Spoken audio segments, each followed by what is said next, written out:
Maaga kaming umalis kanina ni Dennis dahil gusto nga namin kumain at matikman yung lugaw doon sa binibila namin ng pansit alanganin sa Bukawi, sa Norris, sa may sulukan. Ayan po yung in-order ko, lugaw, tokat, baboy at itlog. Ang ganda ng texture ng lugaw niya, white na white. Saka malagkit talaga yung ginamit.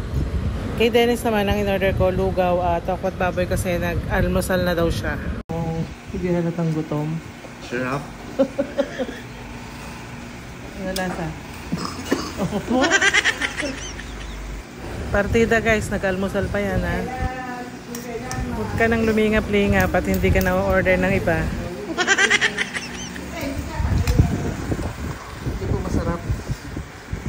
Hindi siya nasarapan. Ubus na. Saglit lang.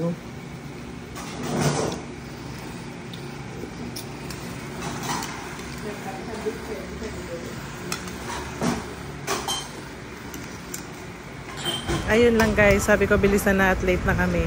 Baka umorder pa kasi.